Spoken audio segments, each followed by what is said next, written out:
Welcome into the Pursuit of Manliness podcast, where we are vigorously equipping men to pursue biblical manliness. My name is Jared Samuels. I'm the host of the podcast. Men, as always, thank you for checking out today's show. I want to encourage you, make sure you visit thepursuitofmanliness.com. There you can sign up for the email newsletter. You can see what's available in the gear store. But there's a couple things I want to make sure you know about on the onset of this podcast. Number one, tribe registration is open. Each session of tribe, we wipe it clean as far as the number of men that are in tribe, and we invite everyone, any guy that wants to be a part of this community, to sign up and engage in it. Now, I know the hesitation for some guys is, man, I'm not so sure about an online community, and I understand that. I'm not so sure about Facebook. I get that as well. But I want you to know this almost always moves into real life. I've made some of the best connections with men of God who are brothers in Christ. They pray for me, I pray for them. We are on this journey together, and I want to invite you to be a part of it. Again, we open up registration twice a year. It's currently open now till May 25th. Someone said, hey, what's the cap? The cap is as long as we have high caliber, high quality point men who can lead regions of men. Every guy that's in this large tribe, right now we have 124 men in this current session of tribe that's still going on, but they're broken down into small regions where they get to know guys on a different level, share prayer requests, etc., but still be a part of a large tribe that is now global. For the registration for the next session of tribe, I want you to know we already have 43 men in this. This thing just continues to grow. God continues to send men who are hungry for camaraderie, who are hungry for community, and who are serious about learning what it means to follow Christ. We all start at different points on this journey, but we're all moving the same direction together. Secondly, I want to encourage you, sign up for our men's retreat this fall. Last fall, it was powerful. We sold out, so I've done a couple things to try to open that up a bit more so we can get some more guys. We have an in-person option and an online-only option. If you know you can't make it, but you still want to see all the sessions, you still want to be a part of the community, choose that online-only option. I'm going to send you a link that you can be in our Facebook group where you get all the conversations, you get all of the videos, everything. You just don't get to be here in person. But if you can get here in person, the cost is just $40. Now, you got to find out your shelter. We had a guy sleep on multiple couches. We had a guy in a deer blind, semi-truck driver, hammock, tents, Airbnb, hotels, whatever you got to do, just get here. And I'm going to tell you right now, if you can get here, you will absolutely be thankful that you did when this weekend is over. Again, when you sign up, you get invited into that community. There's a lot of conversations that will happen as we get closer to that date, September 30th to October 1st. Now, time for today's show. I get to interview John Gronski. Man, I am fired up about this. He wrote this book, Sharpened Leadership. This is a phenomenal resource, whether you're leading teams of people or you're just trying to lead yourself. Get this book in your hands. I'm so thankful that he's willing to be on today's show, and I know you're going to be blessed by the conversation. Men, let's check out today's conversation. Well, men, at this time, I want to welcome John Gronski to the Pursuit of Manliness podcast. Brother, thank you for taking time and being on today's show. Jared, it's my pleasure. Thank you for the message you get out there, and I'm glad to be a part of it. You know, I've certainly had the privilege of reading your book, Sharpened Leadership, and check out your website, social media, et cetera. So I have a good feel for you, but maybe a guy that's in a break room or got earbuds in or is coming across you for the first time, would you just kind of introduce yourself, who you are, and what led you to a place to write something like this? Yeah, Jared, first of all, I just want to say that I've got so much to be thankful for. I mean, God has been good to me and my wife and our kids. And where I come from, grew up in northeastern Pennsylvania, just a small town. My mother passed away when I was 3 days old. So my father had to raise 7 children. I was the youngest of 7. And he was left with that challenge. And he was also just starting a business as well. And just a blue collar guy is what he was. He was a World War II veteran. He right after World War II, early 50s, he started fixing cars and then repairing cars and then buying some used cars and fixing them up and selling them. And he developed that into really a large business that was kind of a landmark in the community back in the small town I grew up in. So I grew up, as a young boy, 7, 8 years old, sweeping floors in the garage, and then eventually driving the tow truck. And so just growing up in a blue collar type of world, and really learning from my father what customer service and serving other people was all about. And he was real big in the church and everything. And one thing he was proud of is, even after my mother passed away just right after I was born. He made sure he brought all 7 children to church every Sunday. So he was proud of being able to do that. And, joined the military back in 1978.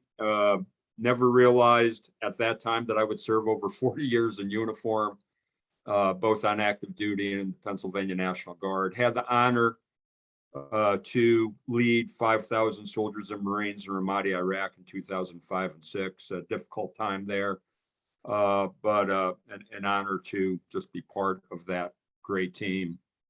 And had the opportunity to command the 28th Infantry Division, 15,000 soldiers in the Pennsylvania National Guard, and then spent the last 3 years of my military service from 2016 to 2019 as one of the deputy commanding generals at U.S. Army Europe. And that was just a fantastic experience to be over there in Europe at that particular time. And retired in 2019.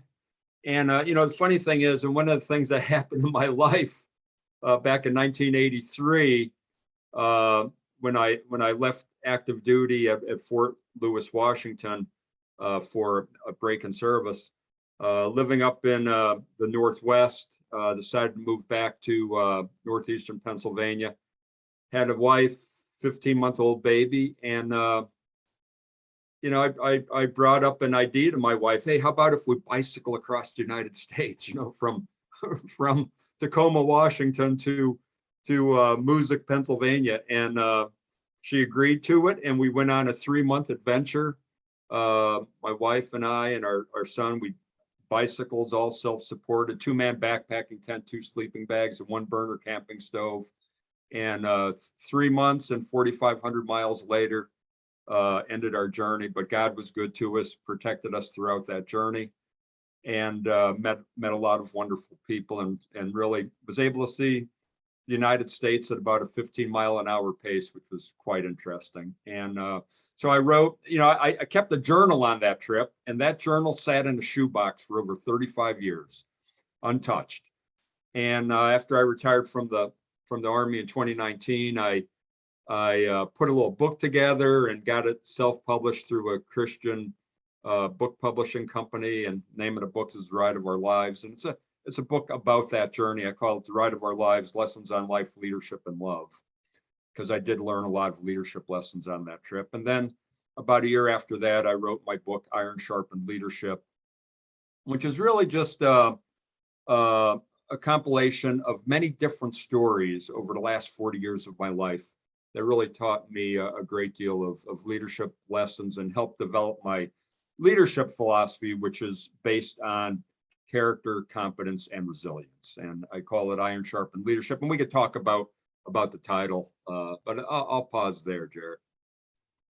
Yeah, and we will get into that. Those 3, I think that how they're so intertwined together. But one of the things I said in the intro is whether you're leading, a team of humans, or you're just trying to lead yourself, whatever you're at on that end of that spectrum.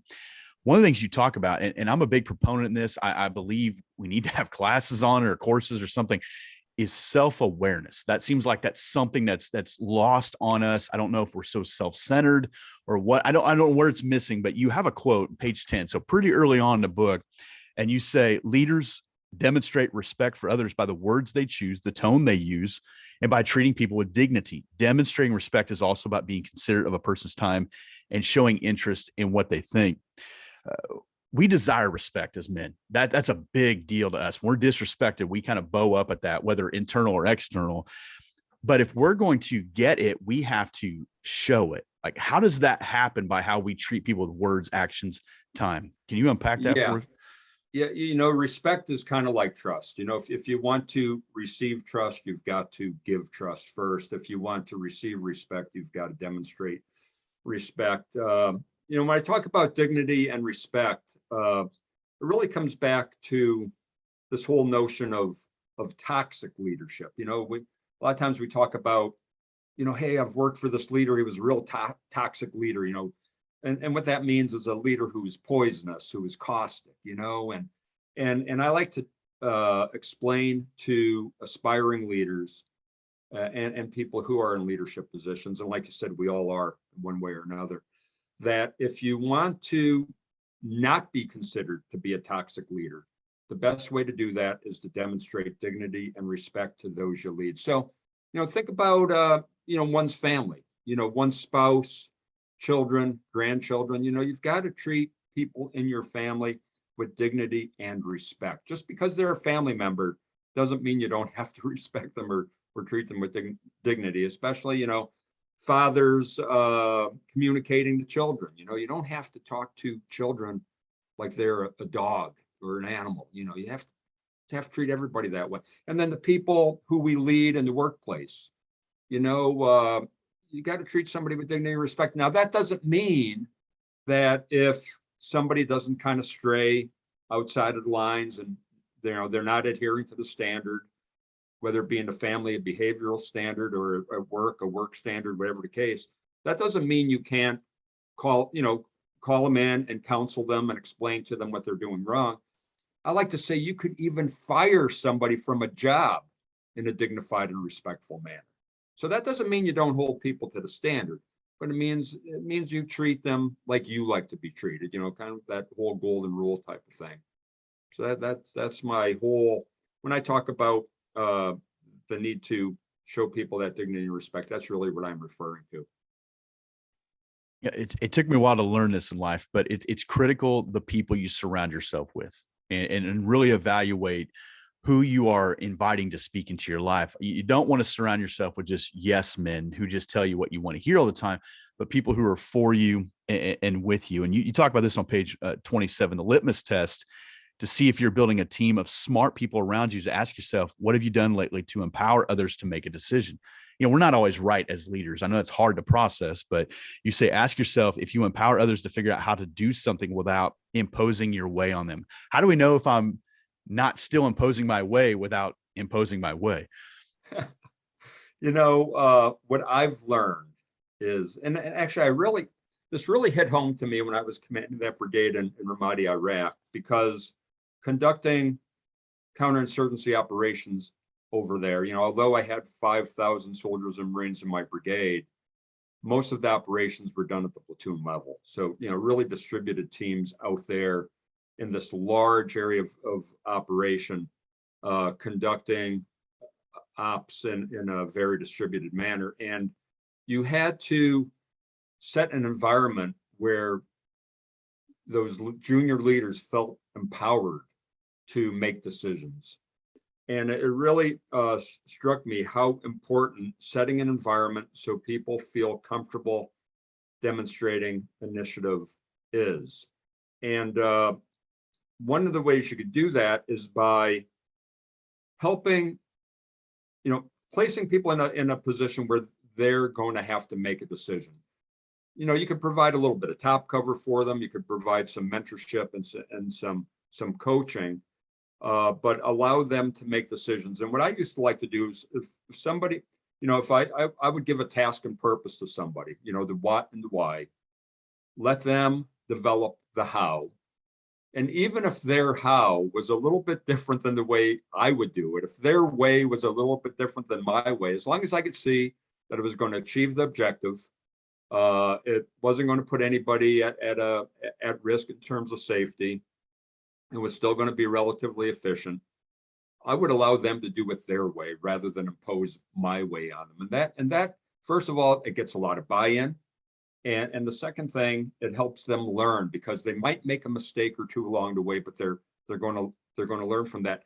And I just want to mention, Jarrett, that again, talking about parenting, I think it's important for parents to allow their children to make decisions at a relatively early age. Now, I'm not talking about life and death decisions, but I mean, start getting your young kids used to making decisions.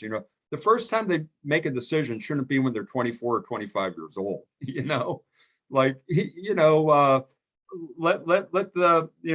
10-year-old make a decision. Do you want to stay home or do you want to go to the park? And then maybe have a conversation and coach them about, hey, this is what's going to be a result of those decisions you make, and just kind of help them along the way. But if you encourage young people to make decisions rather than making all the decisions for them, you're going to develop strong men and women as they continue to progress through their life.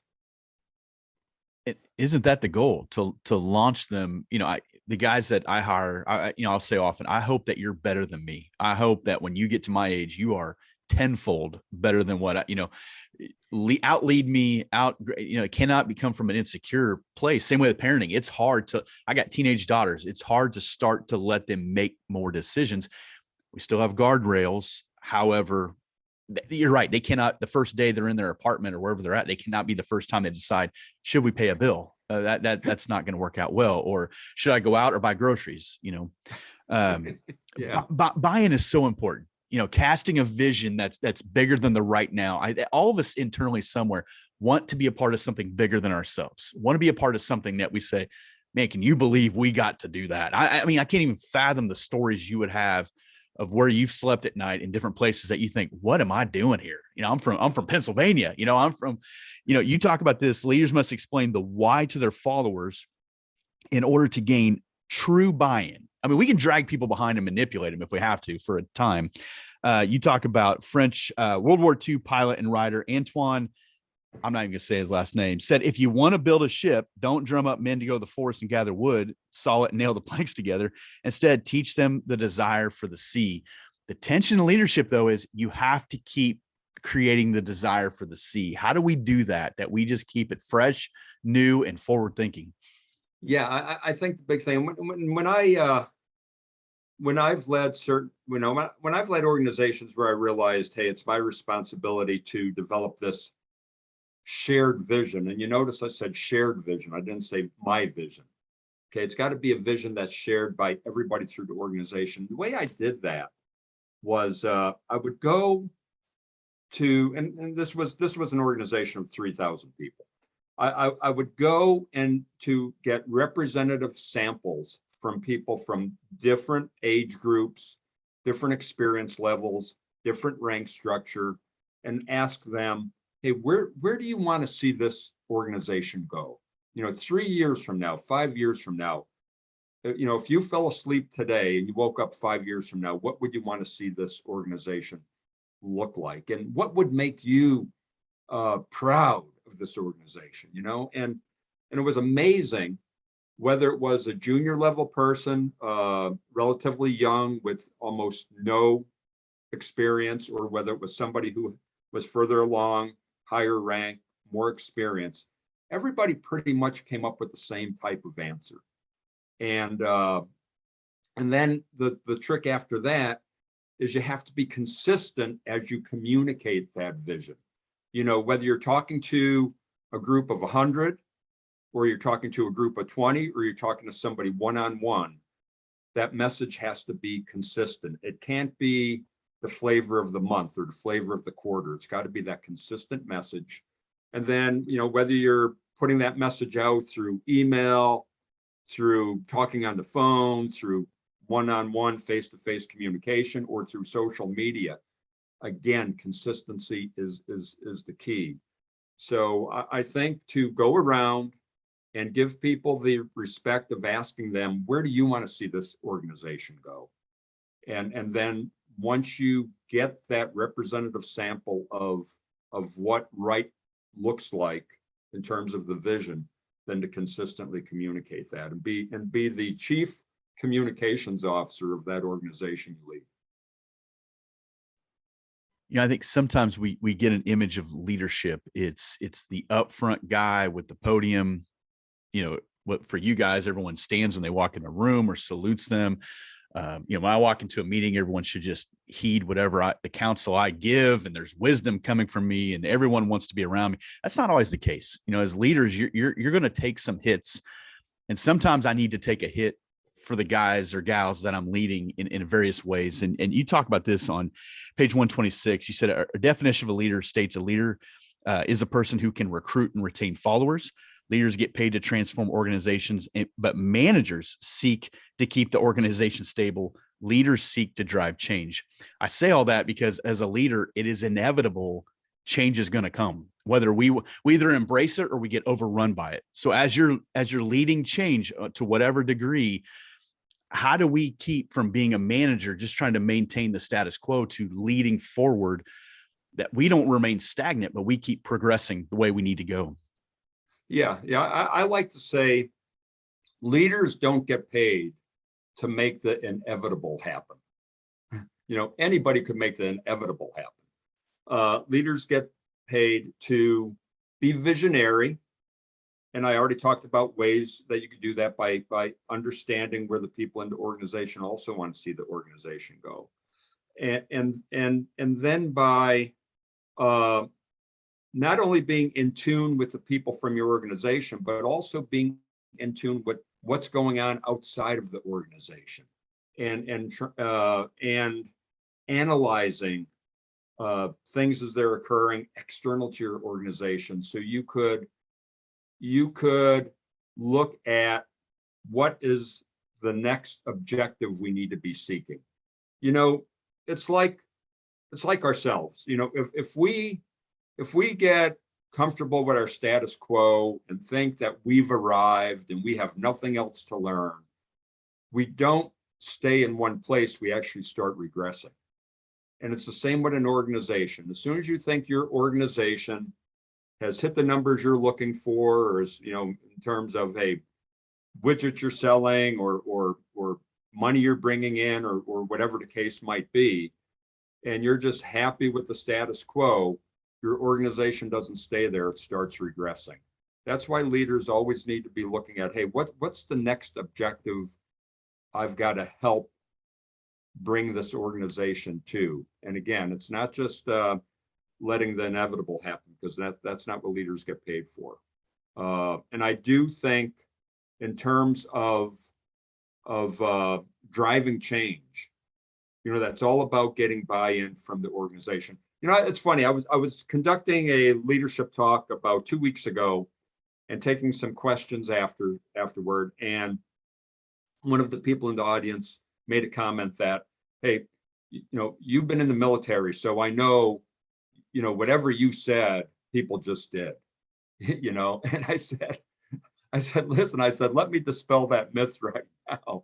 I said, you could be whatever leader you are in the military, you still need to get buy-in. People still need to be to trust you.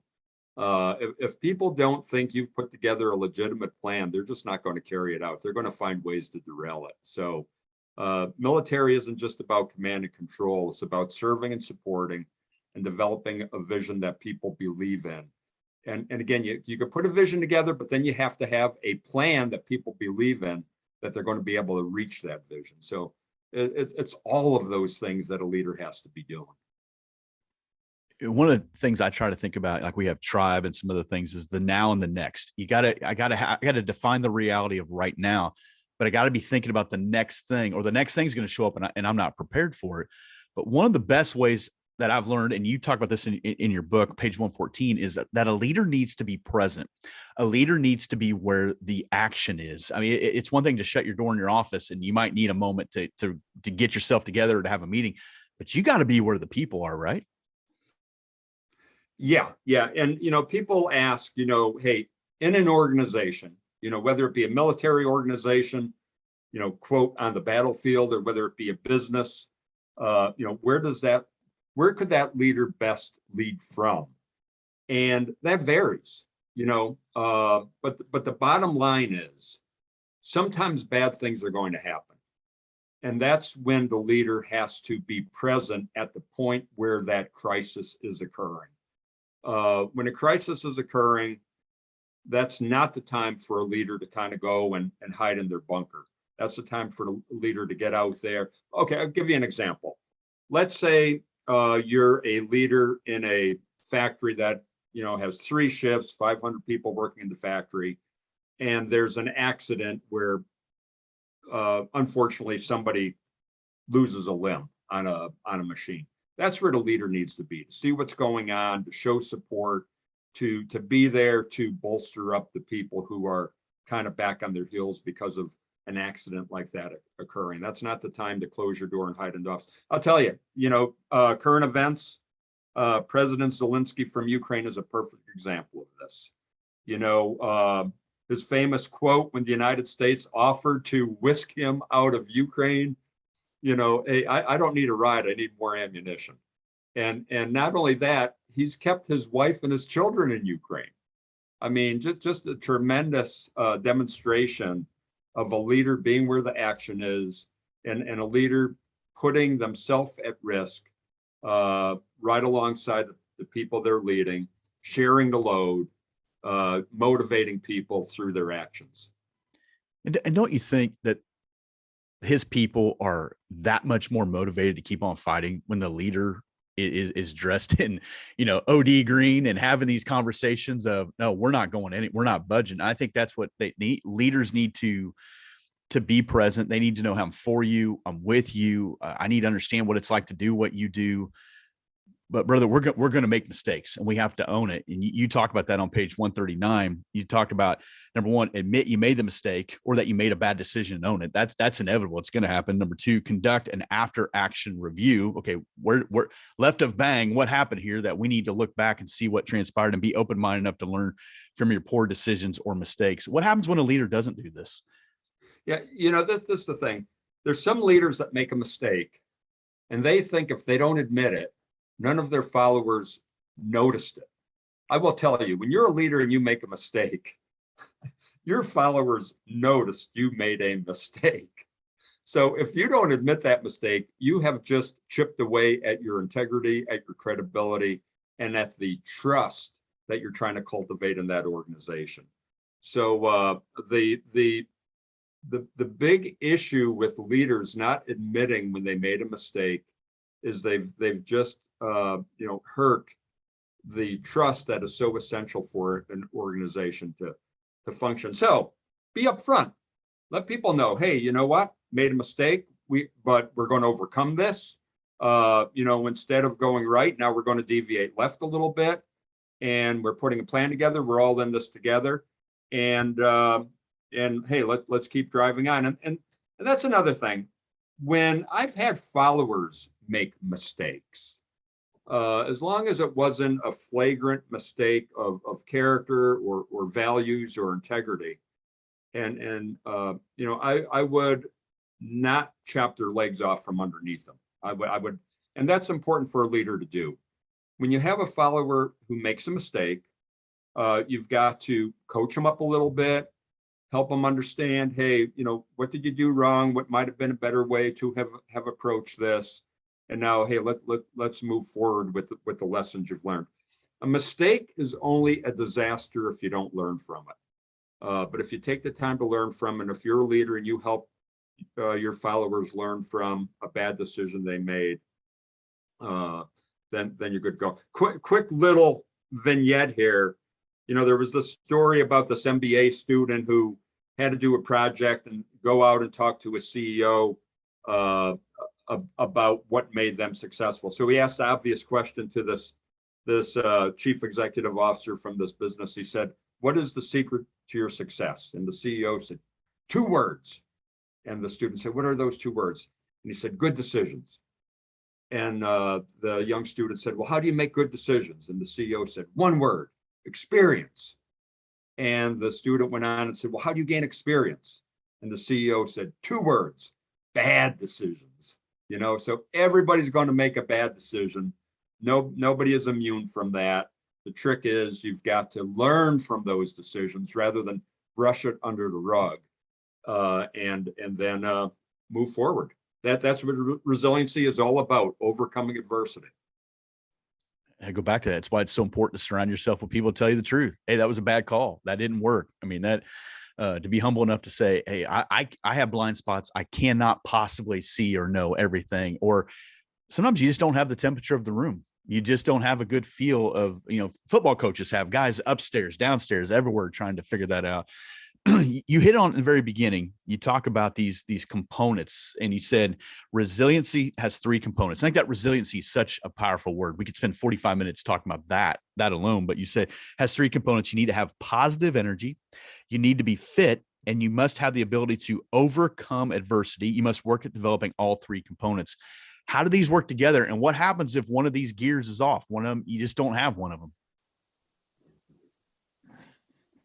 Yeah, they all come together. When I'm talking about positive energy, I'm talking about the fact that a leader has to be an optimist. And when I talk about optimism, what I'm talking about is a leader believing that tomorrow is going to be better than today. But as I mentioned a little bit earlier, you have to have a good plan that's believable to your followers in order to get to that better tomorrow. The other thing about positive energy is a leader has to be the type of person, or I should say it this way, a leader should not be the type of person who brightens up every room when they leave it. They have to be the type of person who brightens up the room when they enter it. People have to feel good being around them. They got to feel like, hey, this leader is approachable. This leader, believes in our organization. This leader believes in me as a person. So that's very important. Fitness, yes, physical fitness is important to being a person who could overcome challenges, overcome adversity. But when I talk about fitness, it's not only physical fitness, it's emotional fitness. It's mental fitness and it's spiritual fitness. Understand that there's something greater out there than ourselves. And then, you mentioned overcoming adversity, but I like to frame it as vulnerability. A leader has to allow themselves to be vulnerable. Now, what does that mean? That means that a leader has to move out of their comfort zone, find challenges, not only for themselves as a leader, but for their organization.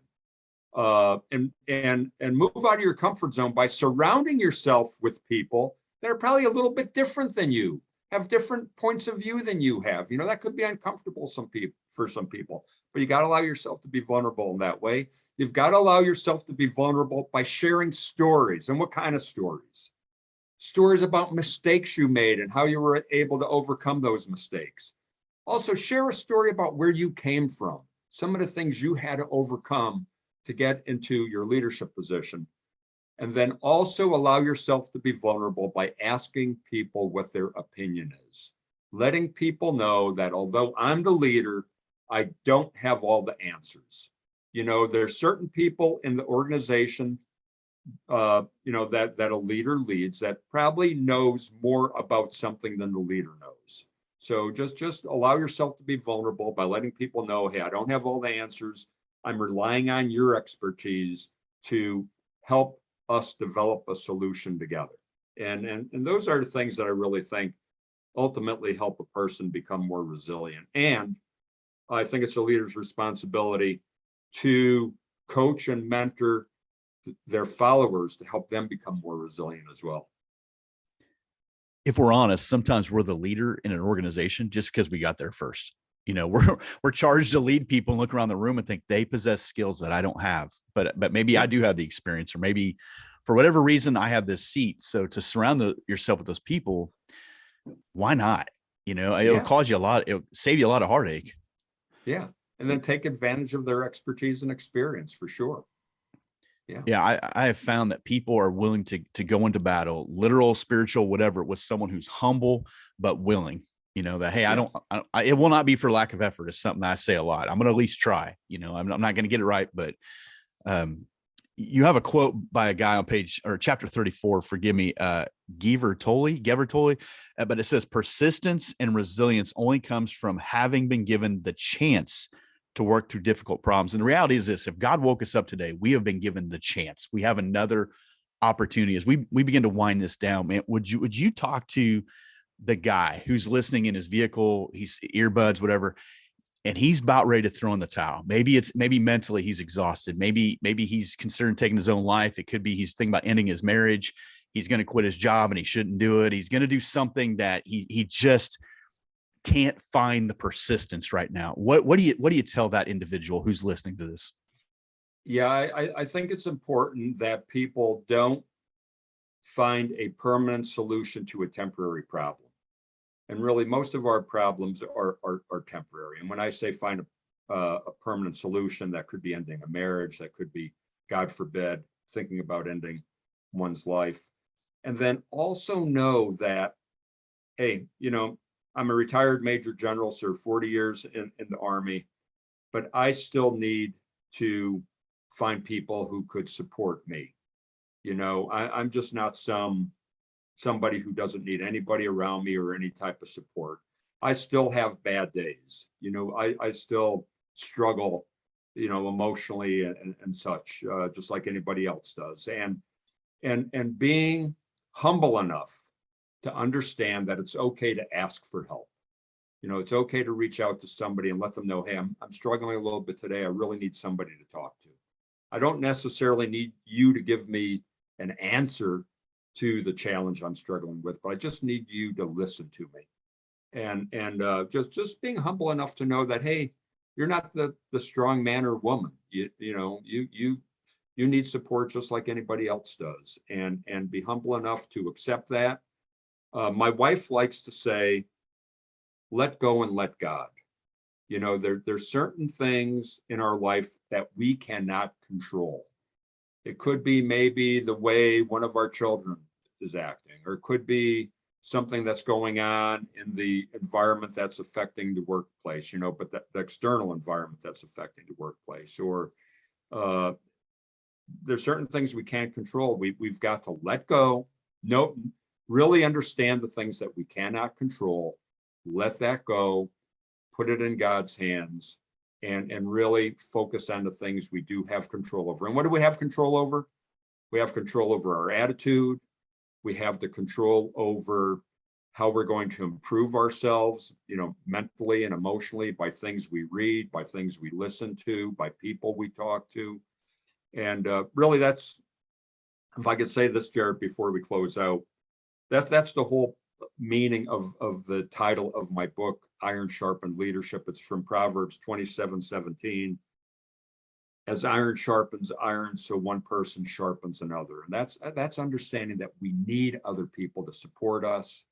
We need to find people who are stronger in a certain way, more talented in a certain way, and kind of hang out with those people. But then at the same token, we need to also look for people who are struggling a little bit, maybe aren't as talented as we are, maybe, aren't as strong in some areas as we are. And we have to reach our hand down and help other people too, because it's through helping other people that we help ourselves.